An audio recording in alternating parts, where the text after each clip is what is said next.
Hey y'all, it's your favorite llama, and today I'm going to be talking about cardiomyopathy. Let's start off by talking about what is cardiomyopathy. So, it's defined as a disease of the heart muscle, and generally it's characterized by a decreased cardiac output. There's four types, and the two main types are dilated and hypertrophic. So, dilated is when the ventricle gets dilated and it can produce less force to push out the blood, whereas hypertrophic is thickening of the ventricle, meaning that less blood can come in and therefore less blood can go out. The other two are a little bit less common. Restrictive involves stiffening of the ventricle, and ARVC involves fat buildup leading to arrhythmias. This slide looks at epidemiologic data, including incidence, which is about 500,000 new cases per year in the US, 1 in every 500 individuals. Then the prevalence is about 5.8 million individuals in the US that have cardiomyopathy, dilated and hypertrophic being the most common, and it's most prevalent in African American individuals and males more than females. There are several risk factors that can lead to cardiomyopathy. Some of the modifiable ones include things like smoking, high blood pressure, high blood cholesterol, diabetes, specifically type 2, poor nutrition, so high cholesterol levels ties into that as well, and physical inactivity. Non-modifiable risk factors include genetic predisposition, mainly in hypertrophic cardiomyopathy, age greater than 60, diabetes type 1, and male gender. There are several tests that can help us diagnose cardiomyopathy. These include echocardiogram, which helps us look at the ejection fraction, which is how much blood is leaving the heart. Valve function is everything opening and closing properly. Cardiac MRI can help confirm the findings from the echocardiogram, as well as determine if a cardiomyopathy is ischemic or non-ischemic. Then an ECG, which we've seen before, helps us to determine the electrical activity of the heart, as well as the rhythm. And lastly, genetic testing. So, like several heart problems, there are hereditary factors involved, and this specific test can help you determine if you are predisposed. So, this is an example of some of the information we might find on a patient history, including symptoms such as angina, dyspnea, syncope, spells of dizziness, palpitations, edema, or swelling. Some relevant conditions include myocardial ischemia, coronary artery disease, hypertension, and stroke. And then relevant family history includes heart conditions of any kind, diabetes, or stroke. And then in terms of surgeries, we want to know the type, the date, and the outcome of the surgery. So the picture at the top right shows a patient that is in distress, is having trouble breathing, may have some pain, which is basically equivalent to the position a stressed out PT student might be in. So these are some common medications taken within this patient population. They include ACE inhibitors, which dilate the vessels, angiotensin II receptor blockers, which similarly prevent vasoconstriction, beta blockers, which decrease the sympathetic response, essentially slows the heart rate to increase the cardiac output, same as digoxin.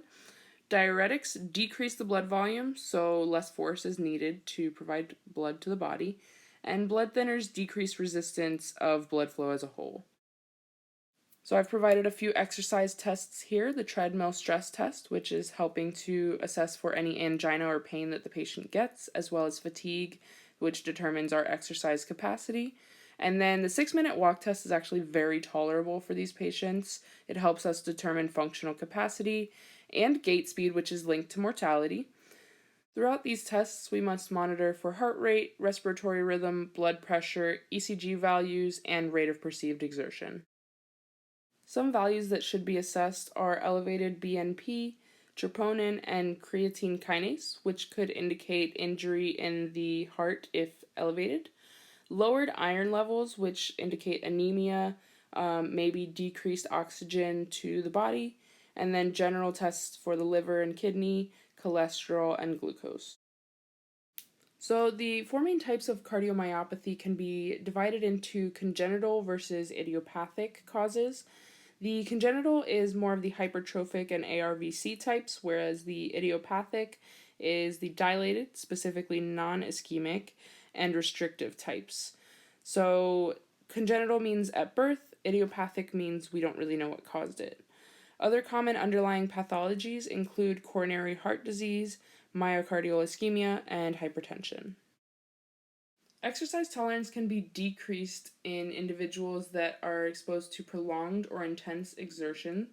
Also, individuals that have been immobilized for long periods of time, or those that have insufficient cardiac output leading to hypoxemia or decreased oxygen in the tissues. Tolerance can be improved with certain medications, for example, verapamil.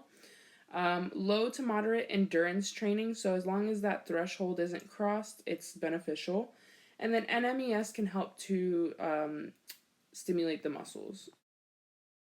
So here's some of the vital signs that might present abnormally in these individuals. Pulse ox might have a low blood oxygen saturation. Pulse might have a high heart rate with irregularities. Respiratory rate, if it's greater than 20, that's abnormal. Blood pressure can be elevated, and these values tell us if we have a decreased cardiac output, if the individual is hypoxic, if they have tachypnea, or if they are hypertensive. So upon auscultation, we want to assess for a mitral valve sound that is more lateral. This could be due to an enlarged ventricle, pushing it out to the side. Also, arrhythmias, an S3 sound during diastole, and crackle sounds in the lungs, and these could be due to mitral valve regurgitation, chronic heart failure, or turbulence of the blood. So this is an example of an ECG for an individual with cardiomyopathy. You can see the inverted T waves circled in red there, except for at AVR, it's not present. Also altered Q waves, so all the Q waves look a little different. And then there's depressed ST segments. You can't see that in this picture, but it is common in other individuals with cardiomyopathy. Some of the interpretations for the abnormal findings are myocardial ischemia, especially predicted by those inverted T waves, arrhythmias if the Q waves are separated by a different distance each time. And then the anterior, inferior, and septal regions are affected. You can see that by which leads have abnormalities. And then, of course, the more leads that are abnormal, the more severe the condition. So I've listed a few different functional activities that may be limited in these individuals depending on the severity of their disease. For one, walking, which can be measured by a treadmill stress test to determine if there's a decrease in ejection fraction. Toileting, which can be assessed by a tug or 5 times sit to stand, judging the ability to ambulate short distances and measure fall risk. And lastly, climbing stairs, which can be assessed by a modified Harvard step test using a slightly lower step to assess for the functional exercise capacity of the individual. So this physical exam is going to look very similar to what we did in our assessment videos. We are looking at the patient from head to toe, observing to see if they have any abnormalities in their posture, in their work of breathing. Do they have pursed lips? Are they leaning against a table? Are they hunched over?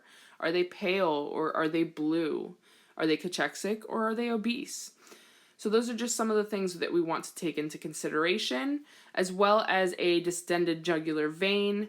When we're auscultating, like I said, that S3 murmur we want to look out for. Also edema in the core or the periphery, as well as changes in vitals that indicate a more sinister pathology.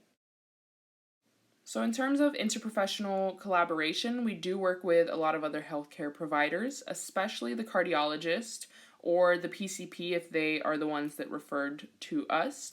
We also work with OTs and nurses on a daily basis. And then secondary sources of collaboration are dietitians and caregivers. So other body systems and organs that are affected, mainly the lungs, the kidneys, the liver, the brain, and peripheral vasculature, but really everything that's supplied by blood, because your heart pumps blood and oxygen to the rest of the body, therefore the majority of the body is affected if the heart fails. I've provided some goals, short-term and long-term, that you can look over on this slide. The short-term specifically look at reducing cigarette smoking, increasing the number of sit-to-stands within a 30-second period that they're able to do, and then applying a relaxed breathing technique if they need to, without any feedback necessary, so they know how to do it themselves. And then for the long-term goal, I want the patient to be able to walk on a treadmill for at least 15 minutes, which indicates that they can walk around a grocery store or their own home, and also be able to climb a flight of stairs of at least 12 steps. So this slide is looking more specifically at a plan of care, which I have cited a few different research articles to support this data. But the overall goal for these individuals is to improve their functional capacity and promote wellness. So we can do this through endurance exercise to improve heart function and decrease the risk of heart failure. And this can be done in the gym, on a treadmill, bike, elliptical, or just regular walking. We should do this at a low to moderate intensity for about 20 minutes at about a 60% exertion for that individual, 3 times a week to improve oxygen consumption. And lastly, a home exercise program can be given to a patient as a supplement for exercises that they've been completing in the gym, but that they can also do at home. And then the last slide, some abnormal responses to treatments may be arrhythmias, syncope, tachycardia, hypertension, hyperventilation, myocardial ischemia, and heart failure. So some of these are a little bit more serious than others, but if it's not as urgent, you want to take the patient's blood pressure and sit them down, have them rest for a little bit, and see if their symptoms are alleviated. Overall, I hope that this PowerPoint was informative. Following, you can see my 3 slides of references, and I hope that you guys have a great rest of your week.